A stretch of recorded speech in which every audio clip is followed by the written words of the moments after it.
अब है अगला टॉपिक एनसीईआरटी में 11.3 फोटो इलेक्ट्रिक इफेक्ट। ये बहुत खास चीज, फोटो इलेक्ट्रिक इफेक्ट वही है, फोटो इलेक्ट्रिक एमिशन को ही, जो अगर कहीं फोटो इलेक्ट्रिक एमिशन हो रहा है तो उस घटना को कहेंगे फोटो इलेक्ट्रिक इफेक्ट। बस सिंपल बात है, और कुछ है नहीं खास।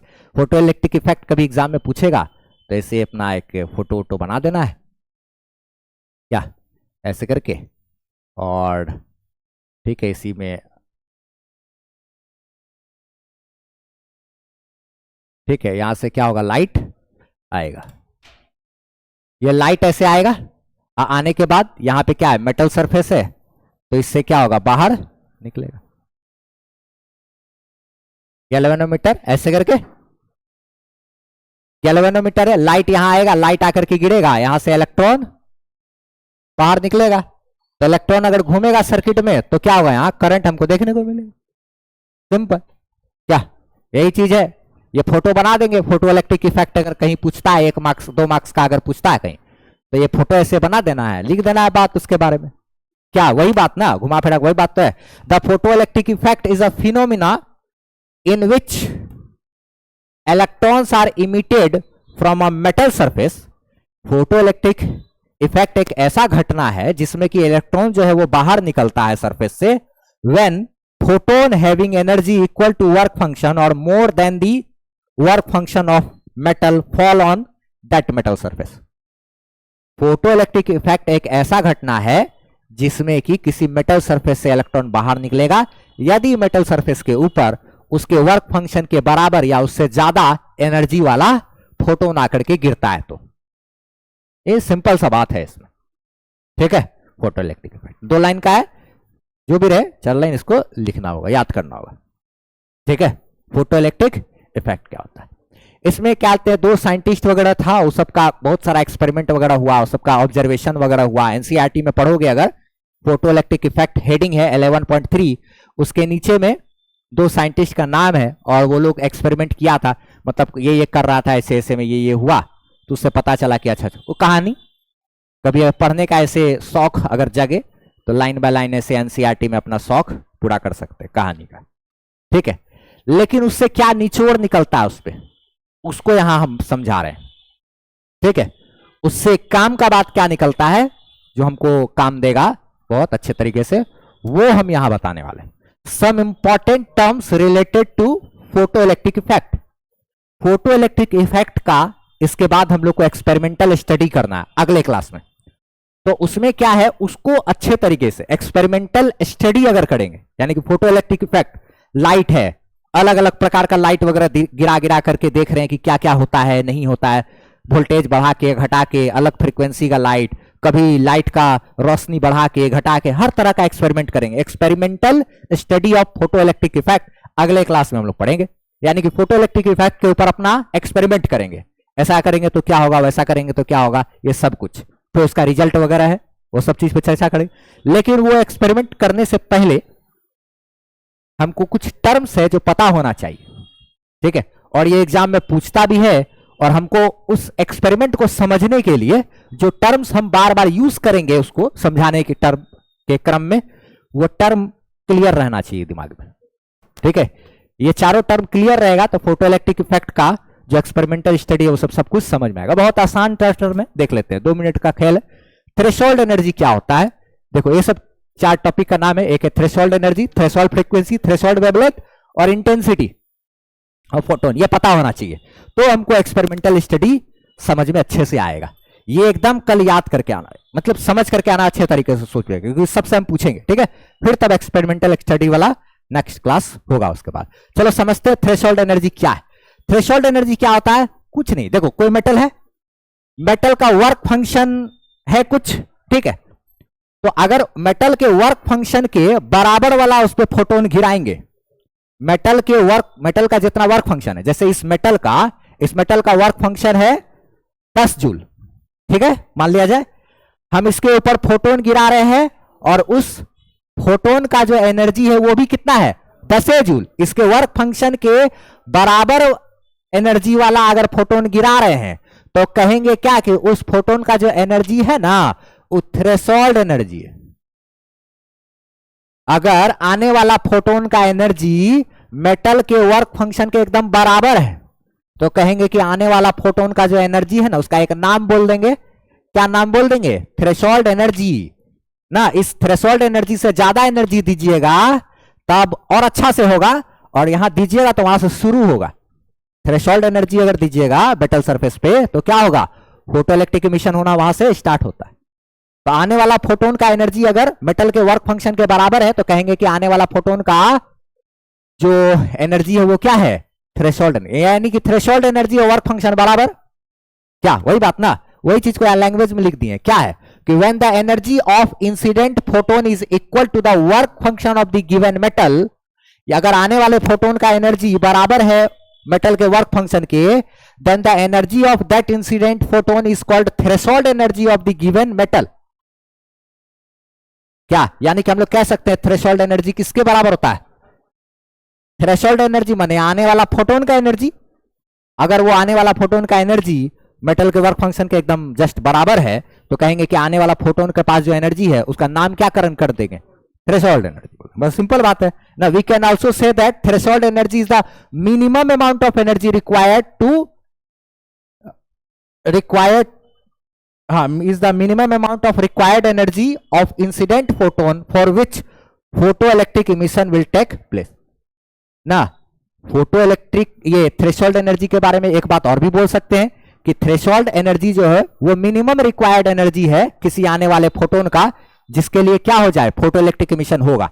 फोटोइलेक्ट्रिक इमिशन होने के लिए मिनिमम रिक्वायर्ड एनर्जी, उससे ज्यादा एनर्जी रहेगा तो और अच्छी बात है। आने वाले फोटोन का एनर्जी कम से कम थ्रेशोल्ड एनर्जी के बराबर होना चाहिए, यानी कि वर्क फंक्शन के बराबर होना चाहिए। ठीक है। अच्छा, जब थ्रेशोल्ड एनर्जी का लाइट आ रहा होता है तो उसी समय जो फ्रीक्वेंसी होगा, जैसे थ्रेशोल्ड एनर्जी का लाइट आ रहा है यानी कि आने वाले फोटोन का एनर्जी जो है वो मेटल के वर्क फंक्शन के बराबर है, तो उस समय उस फोटोन का जो फ्रीक्वेंसी होगा उसको थ्रेशोल्ड फ्रीक्वेंसी कहेंगे, और उस समय उस फोटोन का जो वेवलेंथ होगा उसको थ्रेशोल्ड वेवलेंथ कहेंगे। उसी समय उसको थ्रेशोल्ड फ्रीक्वेंसी, थ्रेशोल्ड ना। थ्रेशोल्ड फ्रीक्वेंसी वही है। व्हेन द भाई पहले थ्रेशोल्ड एनर्जी तक डिफाइन करेंगे। व्हेन द पूछता है एग्जाम में, पूछेगा, यही लिखना है। ठीक है। When the energy of incident photon is just equal to the work function of the given metal, जब आने वाले फोटोन का एनर्जी एकदम बराबर है मेटल के वर्क फंक्शन के, then the energy of that incident photon is called threshold energy. तो आने वाले फोटोन का एनर्जी जो होगा उस एनर्जी को क्या कहेंगे? Threshold energy. अच्छा, and the frequency of that photon, उस वक्त जो है frequency of that photon is called क्या? Threshold frequency. जब आने वाले फोटोन का एनर्जी वर्क फंक्शन के बराबर है तो उस समय जो उस फोटोन का फ्रीक्वेंसी होगा उसको क्या कहेंगे? Threshold frequency. ठीक है। या फिर इसको हम लोग एक बात में और भी कह सकते हैं कि threshold frequency is the minimum required frequency of incident photon for which photoelectric emission takes place. Threshold frequency वह कम से कम फ्रीक्वेंसी का मात्रा है जो चाहिए ही चाहिए हमको, क्या?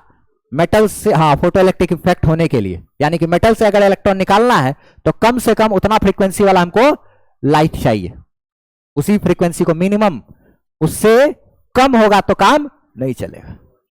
तो वो minimum amount of required frequency जिसके लिए कि फोटोइलेक्ट्रिक इमिशन हो जाए उसको थ्रेशोल्ड फ्रीक्वेंसी कहते हैं। बस जरा सा थ्रेशोल्ड वेवलेंथ वही कहानी। क्या? When the energy of incident photon is just equal to the work function of the given metal, then the energy of that incident photon is called threshold energy. वो तो बात ठीक है। आने वाला फोटोन का एनर्जी जब वर्क फंक्शन के बराबर होगा थ्रेशोल्ड एनर्जी कहलाएगा। And the wavelength of that photon is called क्या? उस वक्त का जो वेवलेंथ होगा फोटोन का वो क्या होगा? Threshold wavelength. इसमें एक बात और कहानी, इसका अलग कहानी है। इसमें हमको फ्रीक्वेंसी में हम मिनिमम शब्द का इस्तेमाल किए थे ना, लेकिन वेवलेंथ में मैक्सिमम शब्द का इस्तेमाल करेंगे। वह मैक्सिमम वेवलेंथ जहां तक के लिए हमारा फोटो इमिशन हो जाए, क्योंकि फ्रीक्वेंसी का उल्टा होता है वेवलेंथ। सारा चर्चा हम लोग फ्रीक्वेंसी के हिसाब से करेंगे तो बहुत आसान रहता है, वेवलेंथ में दिमाग चकरा जाएगा ना। We can say that threshold wavelength is the maximum wavelength of incident photon for which photoelectric emission will take place. वह अधिकतम वेवलेंथ जहां तक के लिए हमारा होगा। जैसे विबग्योर विबग्योर में हमारा क्या होगा, वायलेट पे काम बनेगा, ठीक है, वो तो कम वेवलेंथ है, उस पे काम बनता है। VI इंडिगो काम बनेगा, VIB यानी ब्लू, ब्लू पे से काम होना बंद हो गया। नीचे आ रहे हैं VIB GYOR, जैसे VIB ना विबग्योर, तो इस पे काम बना, यहां से काम खत्म, यानी कि हम नीचे आ रहे हैं तो वेवलेंथ तो बढ़ रहा है ना, वेवलेंथ बढ़ रहा है, लेकिन फ्रीक्वेंसी एनर्जी सब घट रहा है। तो हम लोग का वेवलेंथ यहां पे काम बना, कम वेवलेंथ पे काम बना, इस कम वेवलेंथ पे काम बना, इस वेवलेंथ पे काम नहीं बनेगा, और इस वेवलेंथ से ज्यादा वेवलेंथ जाएंगे तो काम नहीं बनेगा। ग्रीन पे भी काम नहीं बनेगा, हम लोग नीचे इधर जाएंगे तो वेवलेंथ और बढ़ रहा है ना, और काम नहीं होगा। VIB GYOR यहां तो और काम नहीं होगा, अगर यहां और ज्यादा काम नहीं होगा, यहां पे तो एकदम नहीं है, यहां तो साफे नहीं। बात बुझ रहे क्या कह रहे हैं, कि नीचे जाने का मतलब वेवलेंथ बढ़ा रहे, तो यहां तक काम बना, यहां तक काम बना, उसके बाद काम बनना बंद हो गया। तो वेवलेंथ बढ़ाएंगे तो वेवलेंथ अधिकतम यहीं तक बन रहा है, इससे ज्यादा वेवलेंथ पे काम नहीं होगा, मैक्सिमम वेवलेंथ पे आकर के रुकेगा। बस लास्ट टॉपिक यही हमारा आज के क्लास का, क्या, इंटेंसिटी ऑफ फोटोन। फोटोन का इंटेंसिटी का मतलब होता है रोशनी, यानी कि फोटोन का संख्या। अगर कहीं हम वर्ड यूज करें कभी भी एक्सपेरिमेंट वगैरह में कि हमने लाइट के इंटेंसिटी को बढ़ा दिया, ठीक है, इसका मतलब क्या कर रहे हैं, नंबर ऑफ फोटोन प्रति सेकेंड उसको बढ़ा दिए। जैसे मान लिया जाए अगर हम बोलेंगे रेड कलर का फोटोन गिरा रहे हैं, ठीक है, रेड कलर का फोटोन गिरा रहे हैं और उसका इंटेंसिटी बढ़ा दिए, तो इसका मतलब रेड कलर का फोटोन गिर रहा है, फ्रीक्वेंसी कांस्टेंट है, रेड का फ्रीक्वेंसी फिक्स है, वो कांस्टेंट है। अच्छा, लेकिन नंबर ऑफ फोटोन बढ़ा दिए, यानी कि एक लाइट था तो 10 गो लाइट जला दिए, बस यही काम हुआ है ना। It is the photoelectric effect. In the photoelectric effect light intensity refers to the amount of energy per unit area per unit time which is directly correlates to the number of photon. ये है क्या, बस simple इसको number of photon जानना। Incident on surface, ठीक है, increasing light intensity means more photon, बस एक के बात याद रखना है, इंक्रीजिंग लाइट इंटेंसिटी मींस क्या, मोर फोटोन। जब भी हम बोले अगर कि एक्सपेरिमेंट में हम क्या कर रहे हैं, लाइट का इंटेंसिटी बढ़ाए हैं, तुरंत दिमाग में एक ही चीज ध्यान रखना कि हम फोटोन का संख्या बढ़ाए हैं, ब्राइटनेस बढ़ा दिए, एक बल्ब के जगह 4 को बल्ब लगाए, नंबर ऑफ फोटोन बढ़ाए हैं, बस इतना बात याद रखना। खाली ये अगर 4 टर्म अगर अच्छे से याद रहता है तो फोटो इलेक्ट्रिक इफेक्ट का जो एक्सपेरिमेंटल स्टडी है जो अगले क्लास में होगा वो हम लोग को अच्छे तरीके से समझ में आ जाएगा, ठीक है। फिर भी अपने स्तर से कोशिश करना, अगर एनसीईआरटी का line by line experimental study of photo electric effect यानी कि 11.4 टॉपिक जो है उसका अगर लाइन बाय लाइन पढ़ेंगे तो बहुत कुछ सीखने को समझने को मिलेगा। कोशिश करना और पढ़ करके तब फिर अगला क्लास करे तो ज्यादा अच्छा रहेगा। बस मिलते हैं अब हम लोग अगले क्लास में। आप हमारी वेबसाइट से फ्री पीडीएफ नोट्स ले सकते हो, टेस्ट सीरीज दे सकते हो और सारा एड फ्री वीडियो लेक्चर्स आप देख सकते हो, वो भी एकदम अरेंज किया हुआ आपको 11 12 का फिजिक्स का सारा वीडियोस वगैरह मिल जाएगा। और कमेंट सेक्शन में पिन किया हुआ हमारा व्हाट्सएप चैनल का लिंक है, उसको आप फॉलो जरूर कर लीजिए ताकि हमसे आप बेहतरीन ढंग से